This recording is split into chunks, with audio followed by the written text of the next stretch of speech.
Novus, the new voice. Vox Novus, the new dimension. Vox Novus, thought and movement leaders who will share from their experience and offer tools to help us navigate our rapidly changing world. My name is Victor Furman. Welcome to Vox Novus, the new voice. Is there a comprehensive roadmap for taking your career at any stage from ordinary to extraordinary? My guest this week on Vox Novus, Pattie Dale-Tighe, says you can do this with passion, purpose, and preparation. Pattie Dale-Tighe has a wealth of experience with 30-plus years of business leadership, including public-private startups and turnaround business models. Through her extensive career in healthcare and insurance, Pattie shares invaluable insights to help readers at any stage of their professional journey unlock their full potential and achieve remarkable career success. Her website is pattiedaletighe.com, and she joins me this week to share her wisdom, experience, and new book, Ordinary to Extraordinary, Achieving Remarkable Career Success Through Passion, Purpose, and Preparation. Please join me in welcoming to Vox Novus, Pattie Dale-Tighe. Victor, thank you so much for having me. Pattie, please share with our listeners your early path and how your career ensued and flourished. Sure. Well, I have a book that I've just published. Forbes just published it for me, and it's called Ordinary to Extraordinary. And I bring that up right out of the gate because my early life was very, very ordinary. I did not go to special schools. I was not ranked at the top of my class, not a super athlete. I was just a very happy, normal person. But through the course of divine intervention and hard work, preparation, and the right people seeing talent in me, I ended up with an extraordinary career. Most of my early career was with AT&T, and they allowed me to move all about the country, which allowed me to learn the beauty of being comfortable in uncomfortable newness. And they pushed me to places I never thought I would go. I ended up in Orlando, Florida, leading most of the largest accounts of AT&T. And then I moved into the .com world of startups, did 2 startups, and they were lots of fun. I learned what EBITDA meant and cash flow, how to open and close a business. And then Humana found me, a needle in a haystack, and I was able to combine my love of all things health with my love of all things business, and ended my career about 6 years ago with Humana at a very, very beautiful top spot. And now I'm in my 3rd stage, which brings me to you, Victor. What inspired Ordinary to Extraordinary, and who are the audiences that you wrote it for? The inspiration was twofold. Number one, to say thank you for this incredible 40-year career I've had. There are so many people that wove their hands together to say, step here. And the audience are the places I've been in my career, Victor. One is brand new. You've had 12, 16 years of amazing structured learning. And then suddenly you're dropped into this place called the workplace. And it's very unstructured, or can be. And you're on your own. And you don't have to, show up. If you don't show up, there'll be consequences, but there won't be a guidance counselor or a teacher that comes and talks to you. It's sort of a rough and tumble place to be if you don't perform. And there were times that I did not know that. So this book to that audience is to say, let me show you some things that will make your work life not only flourish, but very, very joyful. It's also for that person who steps out of career for a period of time and now has to step back in. That's a brave thing to do. And I want to give that person help. I want to remind them of the network they had when they stepped out. I want to remind them of the talents they had had when they stepped out and those they've built while they've been on the outside. And I also want to remind them that they learned a whole lot some time ago and they can learn a whole lot again. So they are not out of the game. And then finally, it's for that third stage person who is scared to death to get off the merry-go-round they have been riding comfortably, sometimes uncomfortably, for 30 years. They're scared to death to lose that identity. And I want them to know there is a world out there waiting for their talents, whether they continue to be paid for those talents or whether they simply go into volunteer mode. But they can have another layer of their identity and continue to give back. You start with a shout out to the 98%. You alluded to this in your introduction. Who are the 98%? And what message do you share with them? It is most of us. And what I wanted to get across there, Victor, was that social media leads us to believe that we are less than, because that 2% is everything. They are perfect in looks, in athletic prowess, in brains, in support from others, in schooling, in career. And it's just not so. It's a lot of airbrush, but it can lead the 98% of us to believe that we are way, way, way at the bottom of that 98%. And I don't want anyone to feel that, because they are not. They are enough if they understand their aptitudes, turn aptitudes into skills, find their purpose and passion, and then prepare. They are enough. They do not have to be that airbrushed, perfect person who really doesn't exist at all. And what are some of the things that you recommend to those who are just graduating school and starting on their first job? One of the first things I suggest they do is sit back and build their network. They have people that they've been going to class with for 4 years. They've got professors.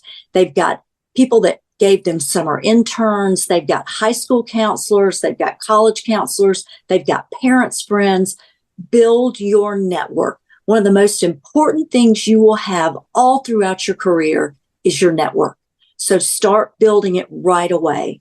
It's so easy to do these days with technology.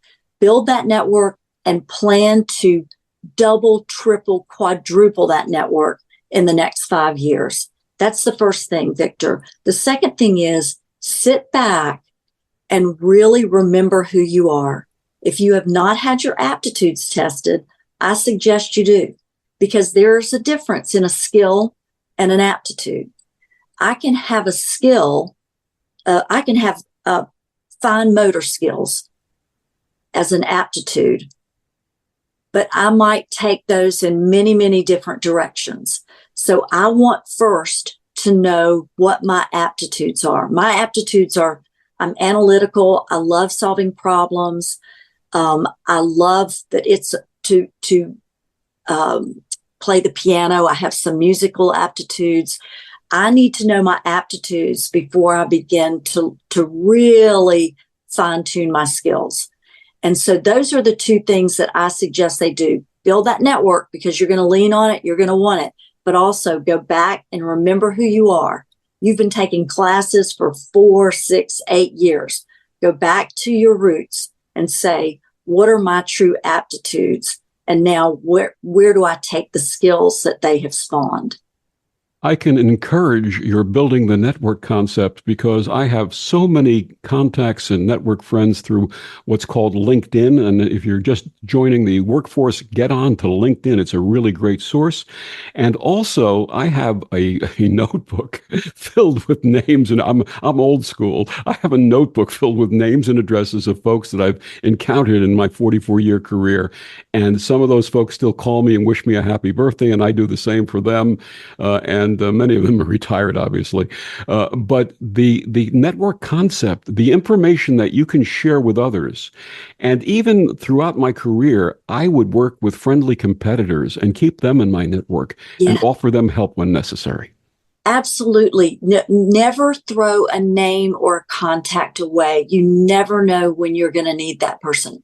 You will. I mean, I think I turn over my contacts often, turn through them often, because then they spark you to say, you know what? I haven't thought about her in so long. I'm going to reconnect because I have a friend who just called me looking for her skill set.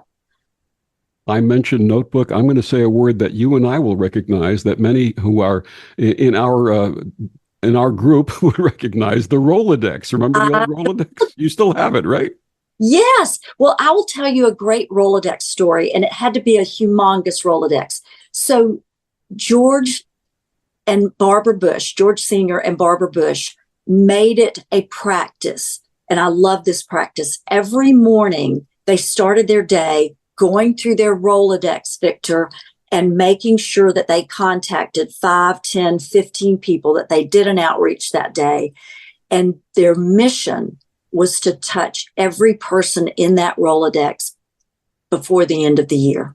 Imagine how big their Rolodex was. But Wonderful. that also emphasizes the importance of that very precious network.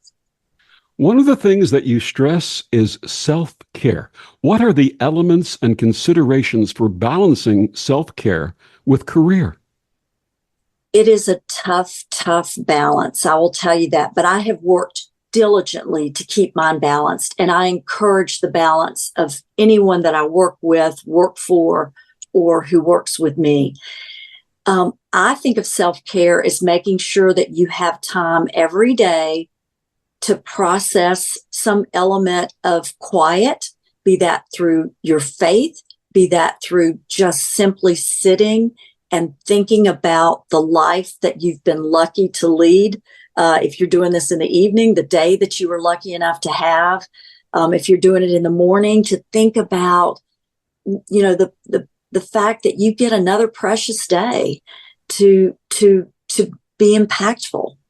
So that is a big part of self-care to me, is to take some quiet moments and moments of reflection. And for me, it's also a moment that I take to be grateful. And for me, it's to be grateful to a higher being, to God.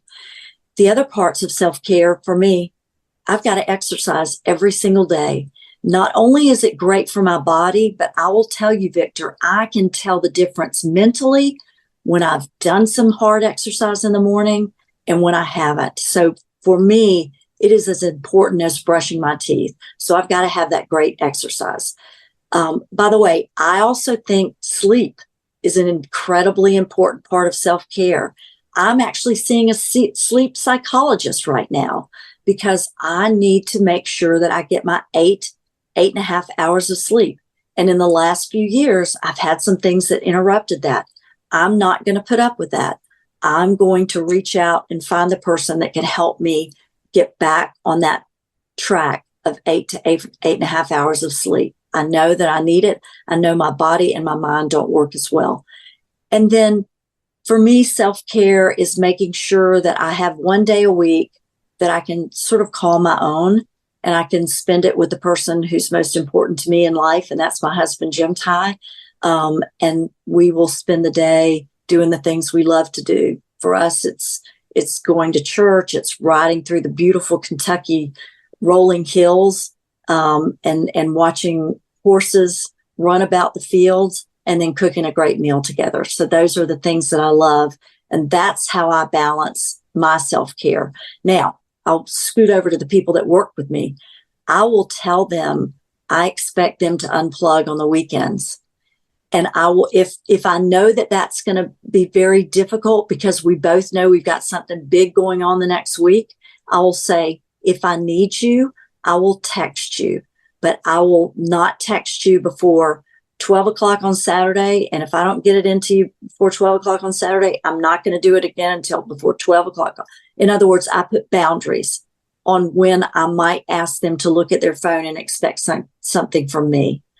The other thing I do, Victor, is I ask them to please take their vacations and to prepare well enough in advance of a vacation that they can actually take the vacation, unplug. We'll have emergency codes if I have to have them or they have to have me, but I want them to take their vacations. I want them to come into work and have a best friend at work, have somebody that when they see their face, have a big smile. Tension that might have been there when they drove into work can automatically release because I've got a friend at work. So those are sort of my balance places and my balance potions.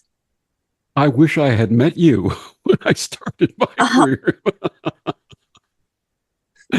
Because that is so wonderful and so generous of you to treat the people that are your support team the way you do. Thank you for doing that. Learned it through having great bosses and not so great bosses, Victor. And we've both done that dance around the hall, right? Absolutely. Absolutely. And the one point that I will emphasize that you had mentioned is gratitude. Every morning when I wake up, I express my gratitude for my life, for my family, for everything that I've been given, and for the opportunity to do this work and be of service to others. So yes, gratitude's so important. Beautiful. When I was starting in business, they talked about climbing the corporate ladder. You used the term ladder up. What does that mean? So ladder up is a couple of things. Number one, I think we are all so full. Our lives are so full these days that I believe that everything you do needs to serve dual purposes. So an example of that is I love to be out in community. I love to give back to my community and be a part of my community. Learn that from my parents. I also know that I have limited time, limited treasure, limited assets. So for me, I try to combine that community organization or community organizations with those that would also benefit my business and vice versa. I want my business to be able to benefit a community organization. To me, those ladder up now. I also do believe in the rungs of a ladder being like the rungs of your career. And I was taught early in my career to lift while I climb, to let the rung on my ladder be the rung for somebody else. So you don't do career alone. There's going to be somebody coming up behind you, make it easy and comfortable for them. And there's going to be somebody that you're coming after, and make sure that, back to gratitude, you let them know how much you appreciate them giving you this rung that you can now put your hand on and then a foot, and you're continuing to climb. So I think of laddering up as being those two things. I use the term twofer. I mentioned that everything has to serve a dual purpose, but you're really lucky when you get a threefer. So when you get one entity that gives you all three components, it's great for career, it's great for community, but then thirdly, it is something that lights you up and gives you great joy. Those aren't as rare as those aren't as often as the twofers, but when you get a rare threefer, I love to sit back and really think about that and the beauty and the bounty and the joy that just gave me. So you've graduated from college and you've gotten your position. What are the keys that you offer for leaving a lasting impression? So the first thing is to make a great first impression. You only get that once, right? So I believe deeply. My father gave me this advice, Victor. Someone is always watching, and you never know who that is. And the other thing combining with that is the breaks will come, and you never know when they're going to come. Those component parts of the sort of the same advice made me show up ready every single day. Not going to be at a meeting late nor unprepared, not going to show up to work rushed or not ready to greet my leader with a look of giving that leader the ability to be confident in me, that they could pass the baton to me at any time, at any point in the day, and I will take it and I will run to the next place with it. So being prepared is a big, big deal. That that will lead you to be the topic of conversation in rooms you never occupy. And that is what you want. You want your leader to hear from another leader that they just heard about Pattie Dale Ty and what she did to help so-and-so who's not even on her team, but she knew that she needed help, and she knew, Pattie Dale knew she could give her that help. You want your name mentioned in rooms you will never occupy, in a good way, never in the bad way, not the principal's office way. But I also heard that stated as she leaves, you can still hear her footprints in the hall long after she has left the building. And so preparation is the big deal, and being generous. I think, you and I come to things in gratitude, but also coming to things with generosity and never thinking solely for yourself. That's a big deal. And I think that's a superpower in the workplace, being generous. I think it's an underutilized superpower. In Ordinary to Extraordinary, you mention imposter syndrome. What is it, and why do women experience this more than men? Imposter syndrome is the feeling that you're not worthy, that you are somehow here in this space you're occupying by mistake. And women tend to self-deprecate a little bit more. Women tend to feel perhaps a little bit more humble, but that humble can turn inward into a place that peels away our confidence. I believe I just read this statistic that 82% of people in the workforce have felt imposter syndrome at some point in time. Usually, Victor, it's in the first 90 days of a new role, because we have to learn a new skill. And as adults, we don't do that as easily as we did when we were children, right? And because we perfected the way we do things, but suddenly you're in a new role. You cannot go on autopilot. You have to work hard again. You have to prepare in the evenings. You have to be ready when you get to work. And you have a slip. You're going to have a slip your first 90 days. And then suddenly you say, do I even deserve to be here? Does this even match up with the skills I have? Or can I not even get my chin above this bar? That is imposter syndrome. And you have to sit back. What I do is just sit back and go to the basics. Why was I hired for this role? Remember what you brought to this role. Why did this leader hire you? Those have not left the building. Those have not left your being. So muster up that confidence again. And then remember, this is a marathon, not a sprint. You have to show progress at every mile marker, but you don't have to do everything the very first 30 days, the very first 60 days, the very first 90 days. Have a plan, but you don't have to accomplish a year's worth of work in 30, 60, 90 days. The wisdom of my guest, Pattie Dale Ty, her book, Ordinary to Extraordinary, Achieving Remarkable Career Success Through Passion, Purpose, and Preparation. Pattie, please share with our listeners where they can get your book and find out more about you. Thank you so much, Victor. It is on Amazon.com, and I would encourage you to also look at Barnes & Nobles and some of your local bookstores. And I have a website, PattieDaleTy.com, and it can lead you to how to purchase my book. Thank you, Victor. Thank you. And we'll be back with more of Pattie after these words on the Om Times Radio Network. The best of the holistic, spiritual, and conscious world. Om Times Radio. IOM FM. Om Times Magazine is one of the leading online content providers of positivity, wellness, and personal empowerment. A philanthropic organization, their net proceeds are funneled to support worldwide charity initiatives via Humanity Healing International. Through their commitment to creating community and providing conscious content, they aspire to uplift humanity on a global scale. Om Times, co-creating a more conscious lifestyle. Hey, Dad, your prescription will be ready in just a minute.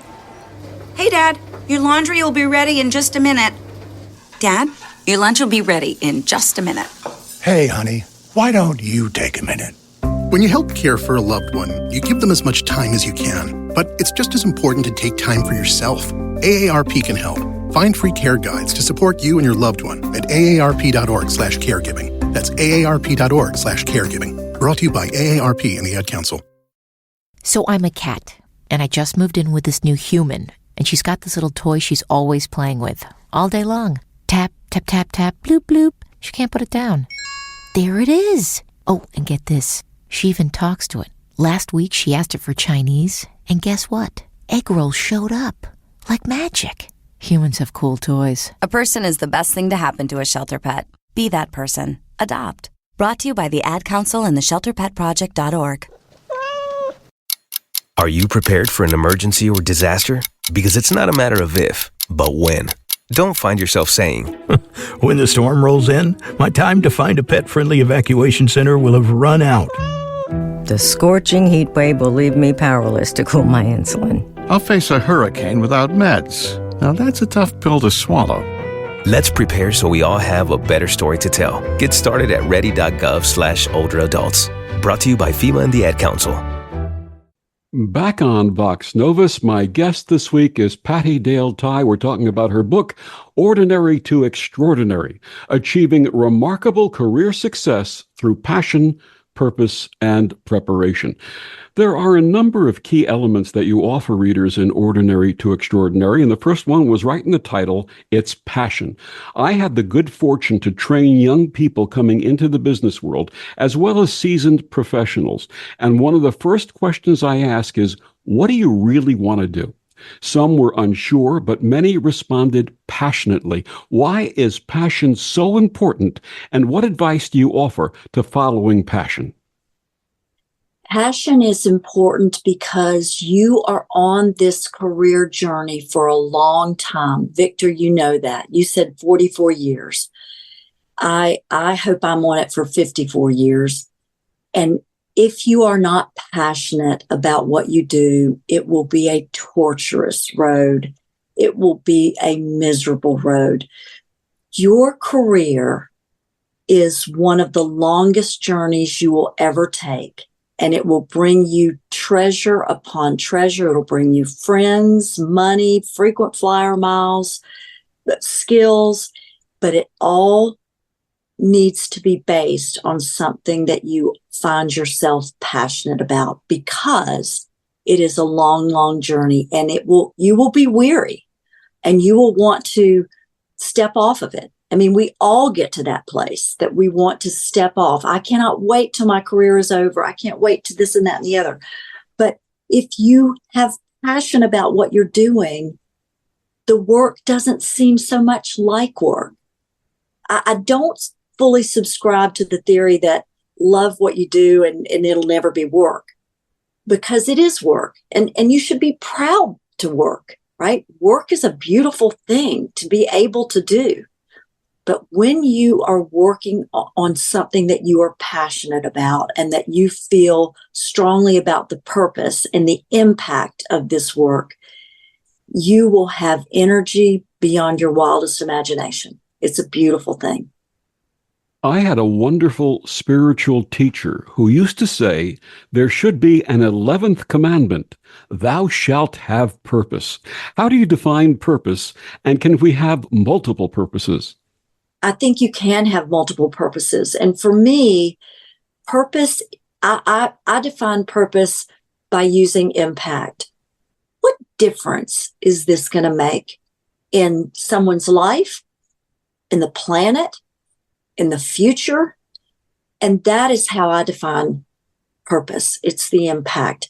For me, the purpose of publishing this book was to impact lives of people that I will never, ever see, because while they are on this journey that so many of them get into without a lot of help. And it's work is tough. Career is tough. And what I want to do, my purpose in this book, is to make their work lives feel energetic, impactful, purposeful, made just for them. And so that's that's how I think in this example of purpose, it is impact. I think you can have a lot of purposes. Think about all the ways that you can impact. I also love, as I mentioned earlier, my community, and I am purpose filled with giving back to my community to give impact. That impact is everything from, I'm on the board of our Louisville Zoo, from helping animals avoid extinction. That's what a lot of zoos are about these days, to the impact of helping children who have lost parents because of drug and alcohol addiction. So you can have a lot of purpose in life. And in fact, that, to me, that makes life all the more worth living. Absolutely. And in addition to those career purposes, you also have the purposes that you mentioned, which are purposes of kindness and compassion, which I think we all truly need in this world today. Absolutely. Absolutely. After passion and purpose, you shared the third P, which is preparation. Now, we talked about for some of the 98 percenters, those who are just getting out of college and getting into the workflow.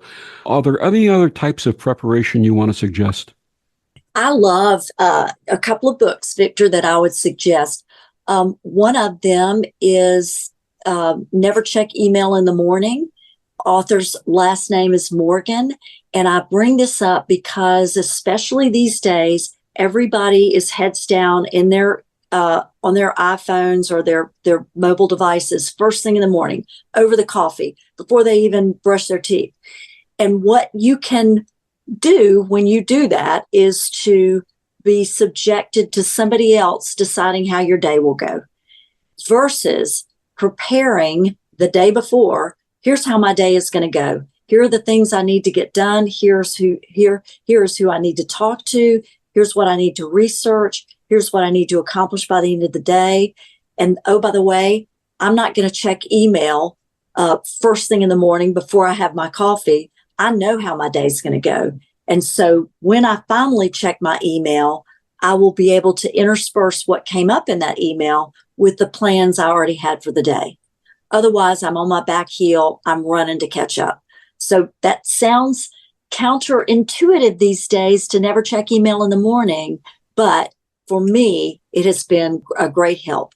Victor, the other book that I love to recommend to folks that are just about to start their career or a new job is one called The First 90 Days. It's a great book by Michael D. Watkins. I use it all the time when I'm starting a project or a new role, etc., because what he does is help you very specifically walk through what you should try to accomplish in your first 90 days. He does it in a way that all your work ladders up to your leader's work, and that's the best work you will ever do. It also, Victor, aligns what you plan out for those first 90 days with what your leader is judged on in their work life. That is a wonderful way to make sure that what you do ladders up, has a dual purpose, not just to help you, but it also helps your leader in his or her accomplishment of goals and metrics. So those are the first that come to my mind. In the first segment, you talked about re-entry. What are some of the strategies you offer for those who may have stepped away from their career to prepare for re-entry? Absolutely. Because it's a scary thing to go back in. We all in every year we think, goodness, how much more technology do I have to learn? It's just something coming out every single day. And what you knew last year is now obsolete. That's scary enough for those that are getting into the workplace every day. Imagine if you've been out for a defined period, a year, 2 years, even maternity leave or paternity leave. So my first suggestion is to sit with your skills, sit with your aptitudes. Go back and remember who you are, and sit back and remember that, and then journal, write, type, whatever way you want to do it. But I want you to see it in print or on paper. I want you to see, what were your accomplishments the last 2 years you were in the workforce? What were those areas that you were responsible for, and how did you accomplish your work? And then I want you to think about the next page. Think about the people you interacted with those last couple of years, and what would they remember you for? And I'm asking you to do all this, Victor, because I want you to go back and rebuild yourself. I want you to remember how great you are, how great you were the last day you stepped out of that office, and you haven't lost that greatness. You just need to remember it. So go back and first know thyself. And then you really ought to start reading. Every day I spend my first hour catching up on the news, and I over-index in business news. That might be newsletters from McKinsey, from Deloitte, the Wall Street Journal, the New York Times, the Washington Post. Really get back in the groove of reading what is happening right now. And whatever field you are choosing to step back into, overemphasize in that field. Wherever you feel least confident in terms of I've lost too much knowledge, over-index there. So in other words, if you feel like technology has left you behind, then really find those newsletters, those articles, those newspapers that can allow you to come up to speed very, very quickly. And it's beautiful these days because there's so much information at our fingertips. We can learn so much every day. So I have a discipline of taking an hour a day and reading news, but I over-index on business. I'll just be honest. Business and health, those are my passions. What are third stage opportunities, and how may these be engaged? Third stage, I'll tell you my third stage opportunity. So I stepped out of my traditional career 6 years ago, and then I became a consultant. And when you have spent 30 and 40 years at something, you have become an expert, and you have so much knowledge that people will pay you to help them through whatever talents and skills you can bring that they need. Mine happens to be at a law firm, and they are fabulous lawyers. They are so skilled, so smart, so adept. But what they need to do is spend their time doing that and not necessarily have to worry about the business side of their business firm or their law firm. That's what I do. And by the way, that's a beautiful thing because it fills me up to be able to use some of my aptitudes. I love to come in and help find solutions for people, for businesses, for firms. I love analytics and business. So this combines those two things. And I love to be able to go in and say good morning to 15 people at a time. So I love to be able to go into an office, go figure. We can do that on Teams calls also. That's what I've done with my third stage. But others that I know have made a mission of that purpose we were talking about earlier, making a mission of finding that place that can fill them up with impacting that purpose. It might be with running the local animal shelter. And I mean, when I say running, I mean saying stepping in and taking over the entire volunteer program, not getting paid anything for doing that, but that fills them up because their purpose, they want to impact the lives of lost and no longer loved animals. And then I also know folks that have done the other thing I've done, which is to become an author and then to take what they have learned and been able to write about and speak and offer their wisdom to corporations, to organizations, to faith-based organizations. So there are so many ways to have a third chapter. It all starts, I keep going back to this theme, with knowing thyself. What are you great at? And what do you want to impact? Put those two together, and I promise you, there is a world of opportunity that will come to the surface.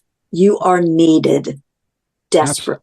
Absolutely. I have an example of that, a third stage opportunity. At the age of 69, a friend of mine asked me to take on a welding robotic acquisition project for him. And I spent a week in robotics school learning to program the robot at age 70. Learning and skill building never ends, does it? It doesn't. And that's a beautiful thing. And oh, by the way, Victor, we are all conscious of the number of us that will end up with dementia or Alzheimer's, right? Or both. And continuous learning, like you did, warded that disease off, even if you may never get it. But if you had that propensity, what you did pushed that out a decade, if not more. I deeply believe in that. If we don't fire those synapses, we leave them open for slowing down, and slowing down is nothing I want to do. Absolutely. And in addition to the project that I had, when I retired at the end of March, he asked me if I would continue working the intern programs that they have. This company hires interns from the local colleges and high schools, and that had been one of my responsibilities, and I said, absolutely.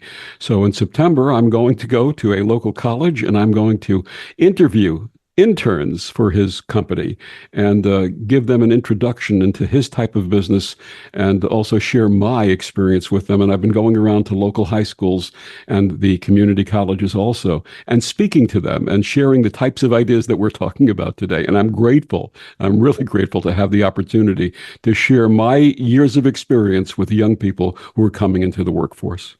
That is what fun that will be too. I mean, to be able to, I love intergenerational things because we can learn as much from them as they can from us. And what a fun field, robotics. Oh my gosh, you're going to meet so many cool people.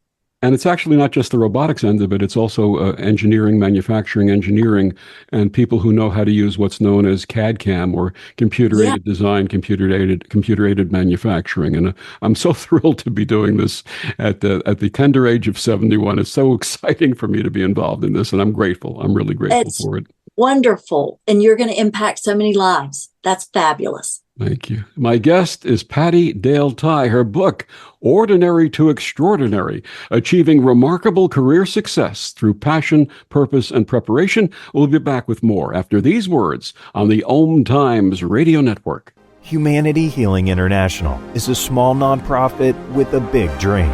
Since 2007, HHI has been working tirelessly to bring help to communities with little or no hope. Our projects are not broad mandates, nor are they overnight solutions, but they bring the reassurance that no one is alone and that someone cares. To learn more, please visit humanityhealing.org. Humanity Healing is where your heart is. Hello, I'm Sandy Sedgbeer, host of Om Times Magazine's flagship radio show, What is Going On? My passion is sifting through information, research, and innovations from new thought teachers, speakers, and researchers pushing back the boundaries of what we know about life, energy, metaphysics, and the universe.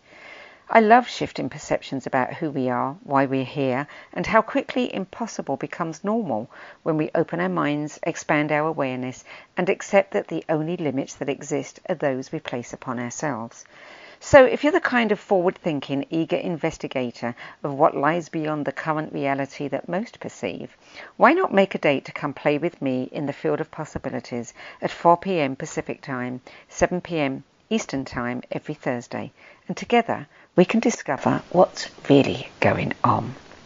If I could be you, and you could be me, for just 1 hour, if you could find a way to get inside each other's mind, walk a mile in my shoes. Walk a mile in my shoes. Walk a mile in my shoes. We've all felt left out.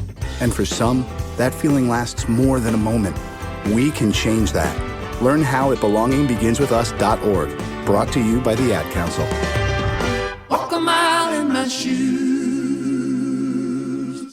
More than 24 million Americans have an autoimmune disorder, and that number continues to grow. I'm Sharon Saylor, and I'm one of those 24 million. To put that number in perspective, cancer affects about 9 million and heart disease up to 22 million. That's why I've brought together top experts and those thriving regardless of their diagnosis to bring you the latest, most up-to-date information. Join me, Sharon Saylor, Friday night, 7 p.m. Eastern, for the Autoimmune Hour on Life Interrupted Radio to find out how to live your life uninterrupted. Back on Vox Novus, my guest this week is Pattie Dale Ty. We're talking about her book, Ordinary to Extraordinary, Achieving Remarkable Career Success Through Passion, Purpose, and Preparation. We were talking about third chapters or third stage opportunities before. Is retirement something that is less appealing than it was to prior generations? I believe it is, Victor, because I believe that we all just love using our brains so doggone much. And I think that there's also so much information coming to us. I really think we've got a group of people that are infinitely more curious than we used to be. And we know that we're going to live a lot longer than our parents did or their parents did. And we don't just want to sit back and watch TV. I think we want to get engaged and we want to be impactful. So I think retirement takes on a whole different meaning. I think it's retiring from maybe getting in the car and driving an hour to a work site and sitting there for 8 hours and then driving home. But I don't think it's retiring from using your brain, giving back, being accountable, and being curious and learning constantly. We had touched upon this earlier. I was always generous with my time in helping others with information or ideas, even those who were friendly competitors, which, by the way, led to an employment opportunity. How may contributing to others' success lead to both personal and professional rewards? I think that is such a beautiful question. And I love that you framed it that even when there are those that are your competitors, it goes back to that network. You never know when that competitor is also going to be somebody that you need or that needs you. So my mother always said, don't talk ugly about anybody because the world is far too little. But giving back in the workplace is an extraordinary an extraordinary career advancement move. And that may sound self-serving, but there are few of us that start our day in the workplace saying, how can I help somebody else? How can I find somebody in need? And I think when you do that, not sacrificing your own work to be done, but in always keeping your antenna aware of someone in need, I think that is a beautiful gift. And I think it's a superpower. I think that's the one that you will be talked about in meetings that you're never present in. It's particularly important to be generous to your leader. Being a leader is tough. I think, Victor, these days, being a leader is tougher than it ever has been. People, you may not be able to lay eyes on that person with the exception of on a Zoom or a Teams call. You don't necessarily just walk down the hall, go into their office and say, I think you're having a tough day. Let's talk about it. I think being a leader is very, very difficult these days. So being generous to the person that leads you is an incredibly nice career advancement tool.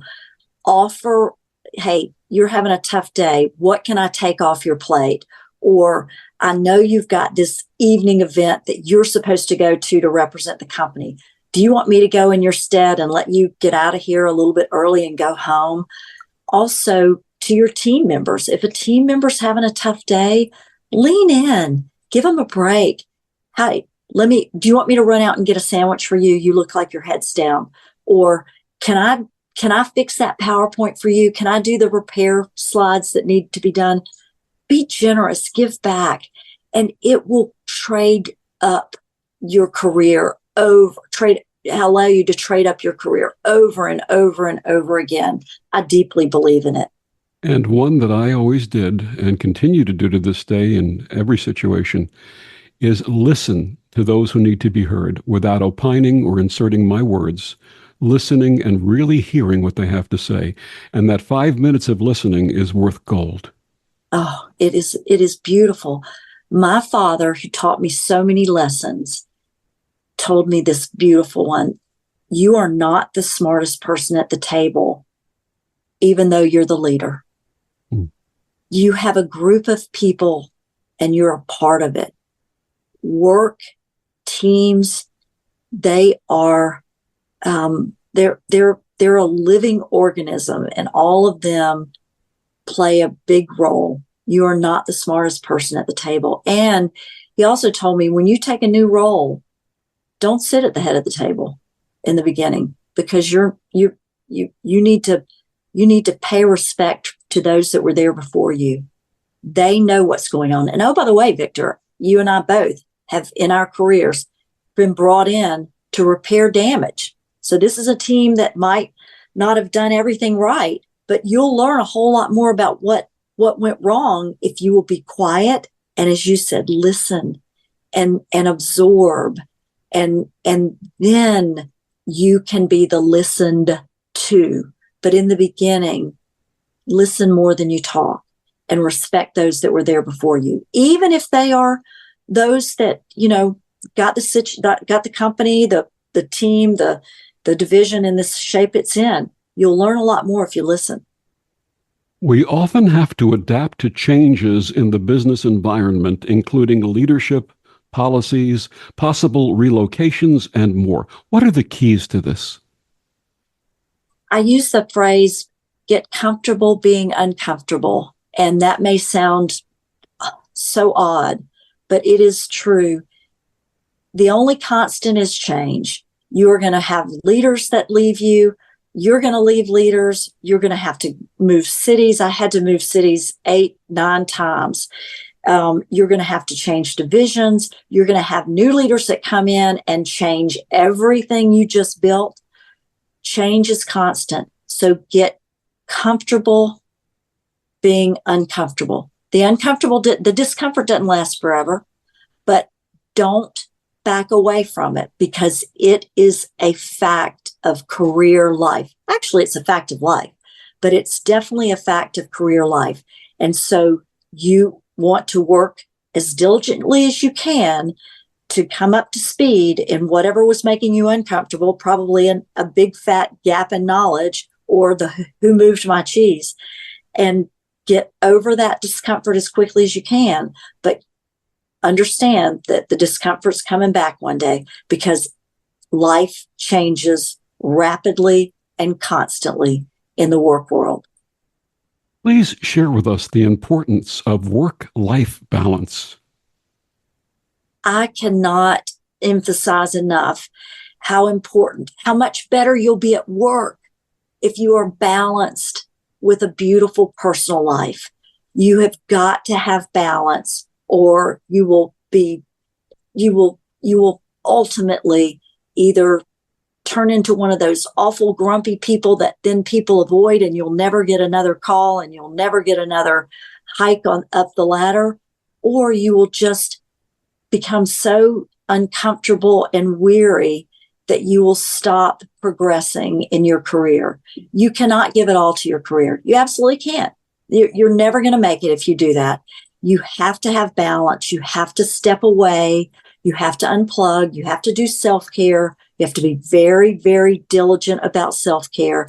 And I'm going to use a term that others may not agree with, but I compartmentalize, Victor. I have to be able to have this pure space that is not work oriented, that I can soak into and just let the work be on another plane for a while. So I will compartmentalize. There's a theory about corporate athletes, and traditional athletes never put their foot on the gas and hold it there as long as career corporate workers do. We walk in at 7:45 or turn on our computer at 7:45, and we don't let up until 6 o'clock that night. A true athlete would never do that.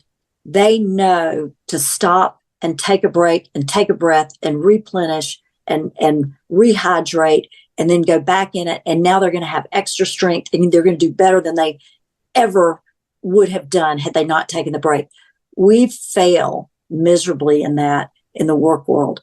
That's a form of balance. Step away from the work for even 10 minutes. And then you come back, you're refreshed, your head is clear, you're ready to go again. What would you like readers to take away from Ordinary to Extraordinary? That everybody can have an extraordinary career. I deeply believe that. You can do this. No matter what phase of life you are in, you can have an extraordinary career. I'm there to help you. I'm there to encourage you. I'm there to give you career hacks and to give you positive forward motion. The wisdom and experience of my guest, Pattie Dale Ty, her book, Ordinary to Extraordinary, Achieving Remarkable Career Success Through Passion, Purpose, and Preparation. Pattie, one more time, please share with our listeners where they can get your book and find out more about you and your wonderful work. Please enjoy my website, pattiedalety.com. Amazon has my book, Ordinary to Extraordinary, Pattie Dale Ty. Thank you, Victor. Pattie, thank you so much for joining us and sharing this wisdom, which is so valuable in our world today. And thank you for joining us on Vox Novus. I'm Victor the Voice Furman. Have a wonderful week.